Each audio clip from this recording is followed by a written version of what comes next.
মামা শ্বশুরের ছেলের বিয়েতে মামা শ্বশুর বাড়িতে গেলাম আমার শাশুড়ি মায়ের সাথে। মামা শ্বশুরের বাড়ির লোকজন ছাড়া আর সবাই আমাকেই প্রথম দেখছে। তার কারণ মাত্র ৬ মাস আগে আমার বিয়ে হয়েছে। আসলে বিয়ের দিন আমরা যেতে পারিনি। কারণ আমাদের বাড়িতে আমার দিদি শাশুড়ি আছে। বয়স্ক মানুষ।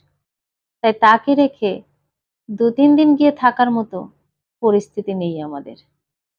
তাই আমার শাশুড়ি মা প্রথম থেকেই বলে দিয়েছিল যে আমরা বিয়ের পরের দিন যাব। বৌভাতটা আমরা ওখানে কাটাবো। তাতে কেউ কোনো কথা বলেনি।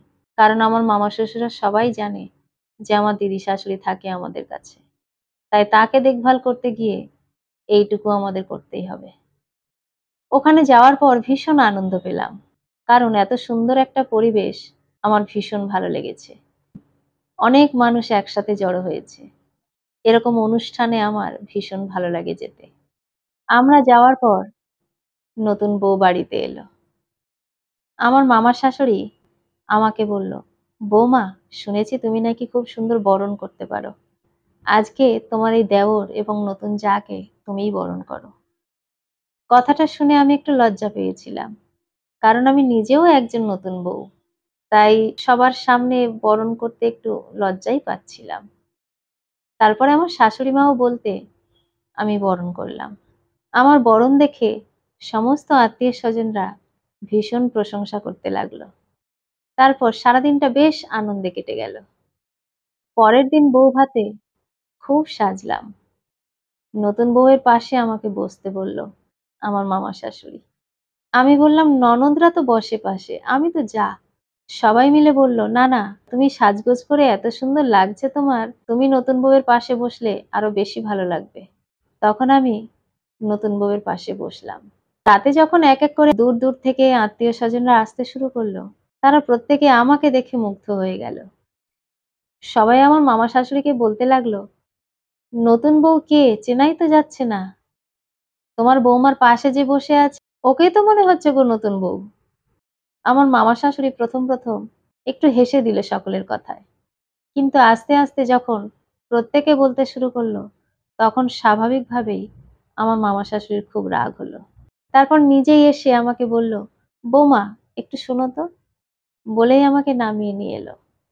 এসে আমাকে বলল, তোমাকে আর নতুন বউয়ের পাশে বসতে হবে না। আমি কাউকে বলে দিচ্ছি ওখানে বসতে। কারণ তোমারও তো একটু ঘুরতে ইচ্ছে হয়। কারণ এতগুলো স্টল দিয়েছি, তুমি তো খাবে কিছু। শুধু নতুন বৌমার পাশে বসে থাকলে হবে? তুমি একটু ঘোরো। ছেলে এসেছে, তার সঙ্গে একটু ঘোরাঘুরি করো। আমি প্রথমটা বুঝতে পারিনি। ভেবেছিলাম হয়তো সবই নরমাল। মামিমা হয়তো সত্যি আমাকে এই কারণেই ডাকলো।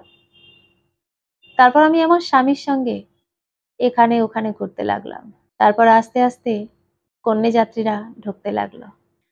তখনই আমার মামা শ্বশুর আমার কাছে এসে বলল, মা তুমি এখানেই দাঁড়িয়ে থাকো, ওদেরকে একটু আপ্যায়ন করো, তুমি থাকলে গেটের সামনে অনেক বেশি সুন্দর লাগবে। আমার স্বামী বলল, ঠিক আছে মামা, ও এখানে দাঁড়িয়ে আছে। আমি গেটের সামনে দাঁড়িয়ে রইলাম। সবাই দেখতে দেখতে ঢুকলো এবং বাড়ির মধ্যে গিয়ে এই কথাই শুনতে পেলাম যে কন্যাযাত্রীরাও সেই একই কথাই বলতে লাগলো। চারিদিক থেকে আমার প্রশংসা শুনতে শুনতে আমার মামা শাশুড়ি ক্লান্ত হয়ে পড়ল। গেটের কাছে গিয়ে আমাকে বলল, তুমি এখানে দাঁড়িয়ে আছো কেন বৌমা? তোমাকে না বললাম তুমি খোকার সঙ্গে ঘোরাঘুরি করো? আমি বললাম, মামাই তো বলল আমাকে এখানে দাঁড়াতে। তাই আমি আরো দুজনকে নিয়ে এখানে দাঁড়িয়ে আছি। মামা যে বলল সবাইকে একটু প্রণাম জানাতে যখন সবাই ঢুকবে, তাই জন্য দাঁড়িয়ে আছি মাইমা। মামিমা বলল, না না বৌমা, তোমার এখানে দাঁড়িয়ে থেকে লাভ নেই।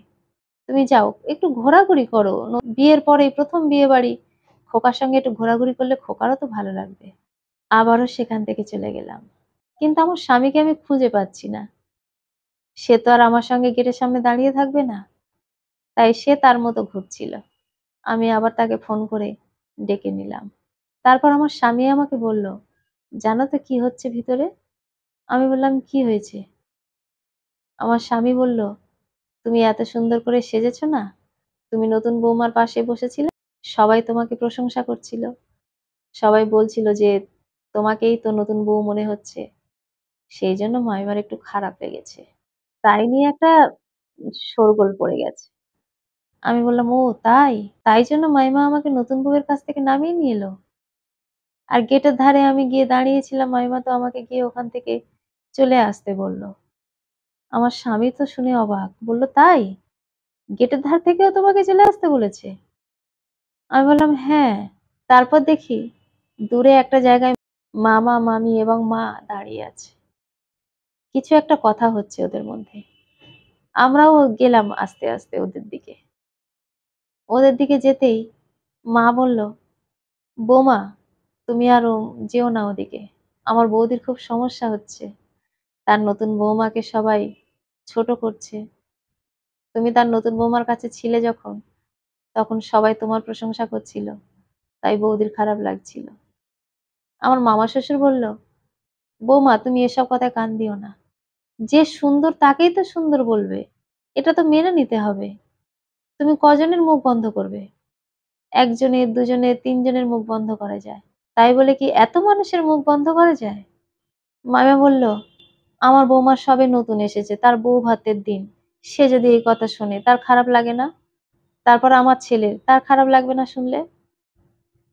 তখন মামা বলল, এতে খারাপ লাগার কি আছে? যে সুন্দর তাকে সুন্দর বলেছে।